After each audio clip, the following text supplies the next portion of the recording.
शहर में रहने वाली निहारिका की शादी गांव के राम से हो जाती है। निहारिका को ज्यादा किसी चीज का शौक नहीं होता, जिस वजह से वो ससुराल में खुशी से रह रही होती है। लेकिन गोलगप्पों का प्यार सबको बहुत परेशान करता है।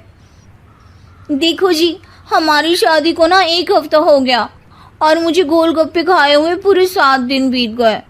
इतने लंबे समय तक अपने गोलगप्पों के बिना मैं आज तक नहीं रही। ओहो, आई बड़ी गोलगप्पे खाने वाली। हुक्म तो ऐसे चला रही है जैसे तेरे पापा ने हमें यहाँ कोई दुकान खोल कर दी हो। बेटी तो दी है ना, अब उसे थोड़े गोलगप्पे तो आप भी खिला सकते हैं ना। अरे देखो तो जरा, नास पीटे गोलगप्पों के पीछे कैसे कैंची की जैसी जुबान चल रही है इसकी। देखिए मम्मी जी, आप भले मुझे कुछ भी बोलिए, लेकिन अपने गोलगप्पों के लिए मैं कुछ नहीं सुन सकती। हाँ, अरे मैं तुम्हें गोलगप्पे खिला दूंगा, थोड़ा सब्र तो करो। पिछले 7 दिनों से सब्र ही तो कर रही हो ना। अरे गोलगप्पे ही तो है, इतना बेचैन क्यों हो रही हो? आ जाएंगे।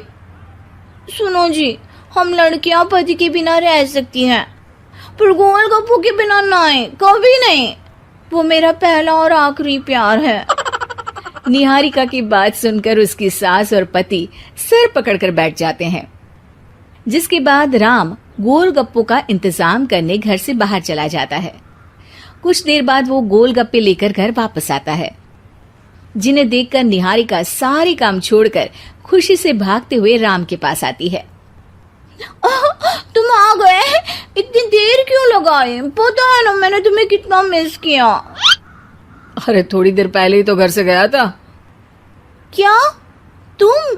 अरे मैं तो अपने गोलगप्पों से बात कर रही हूँ, तुमसे नहीं। निहारिका का गोलगप्पों के लिए ऐसा प्यार देखकर राम हैरान रह जाता है।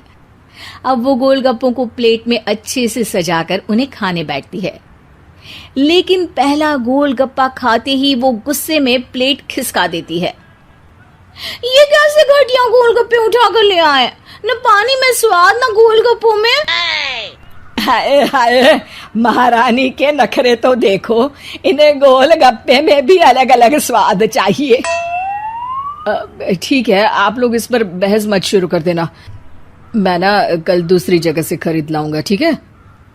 अगले दिन राम निहारिका के लिए गांव में दूसरी दुकान से गोलगप्पे खरीद कर लाता है, पर उसे वो भी पसंद नहीं आते। जिसके बाद बहुत दिनों तक यही सिलसिला चलता रहता है, जिसमें राम अपनी पत्नी के लिए दूसरे गांव तक जाकर वहां से भी गोलगप्पे खरीद कर लाता है। पर निहारिका को कहीं के कोई भी गोलगप्पे पसंद ही नहीं आते। तुमको तो अच्छे गोलगप्पे की पहचान करना आता ही नहीं है। तुमको गोलगप्पे का प्यार पता ही नहीं है। तुमसे कुछ होता ही नहीं है। अरे तुमसे बहुत होता है तो तुम खुद कर लो ना। सास की बात पर निहारिका बैग पैक करके घर से जाने लगती है, जिस पर राम उसे रोकते हुए कहता है, अरे इतनी सी बात पर कोई घर छोड़कर जाता है क्या? मैं कल शहर जाकर तुम्हारी पसंद के गोलगप्पे ले आऊंगा, ठीक है? आपको कहीं जाने की जरूरत नहीं है, मैं ही शहर चली जाती हूँ और घर छोड़कर नहीं जा रही, गोलगप्पे खाने जा रही हूँ। ये कहकर निहारिका शहर में अपने पापा के घर चली जाती है, जहाँ पर वो सुबह के नाश्ते से लेकर रात के खाने तक में मन और पेट भर कर गोलगप्पे खाती रहती है, जिससे उसकी तबीयत खराब हो जाती है और उसे अस्पताल में एडमिट करना पड़ता है। फूड पॉइजनिंग है, जंक फूड बिल्कुल बंद करना होगा। लो, बहुत गोलगप्पे गोलगप्पे करती रहती थी, कर दिया ना गोलगप्पे ने बीमार। और खाओ अब। माँ, इसके बारे में हम घर जाकर बात करेंगे। कुछ दिनों में निहारिका ठीक होकर अपने ससुराल वापस आ जाती है, जिस पर एक बार फिर सास बहू की नोकझोंक शुरू हो जाती है। अब थोड़े दिन अपने प्यार से दूर रहना, नहीं तो इस बार सीधा भगवान के घर पहुंच जाओगी। इस बार सास की बात का कोई जवाब दिए बिना निहारिका अपने कमरे में चली जाती है। बीमार होने की वजह से निहारिका गोलगप्पे तो खा नहीं पाती, लेकिन अभी भी उसके मन में हर वक्त उन्हीं के ख्याल चलते रहते हैं। हाय मेरे प्यारे गोलगप्पे, इस कल मुझे फूड पॉइजनिंग ने मुझे मेरे प्यार से दूर कर दिया। मेरे गोलगप्पों, मुझे तुम्हारी बहुत याद आ रही है। अगर मैंने तुम्हें खाया तो मम्मी जी तानों के ही गोलगप्पे बनाकर मुझे खिला देंगी। एक दिन निहारिका अपने चेकअप के लिए डॉक्टर के पास गई, जिसकी घर से निकलते ही राम रसोई में जाकर कुछ करने लगता है।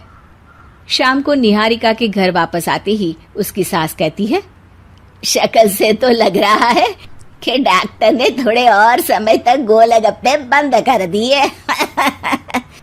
अच्छा है, कम से कम अब हमें पूरा दिन गोलगप्पा पुराण तो नहीं सुनना पड़ेगा। सास की बातें सुनकर निहारिका चिढ़ते हुए अपने कमरे में जा रही होती है। तभी राम गोलगप्पों से भरी एक बड़ी प्लेट लेकर उसके सामने आ जाता है, जिन्हें देखकर निहारिका का चेहरा खिल उठता है। ये मैंने तुम्हारे लिए बनाया है। तुम्हें अपने पसंद की चीज खाने से कोई नहीं रोक रहा। जितना खाना है उतना खाओ, लेकिन उससे खाने की एक लिमिट होनी चाहिए। हाँ बहू, किसी भी चीज की अति हमेशा नुकसानदायक ही होती है। ठीक है, पर अभी मुंह में पानी आ रहा है। गोलगप्पे खाऊं प्लीज? अरे अकेले क्यों, सब साथ मिलकर खाएंगे ना।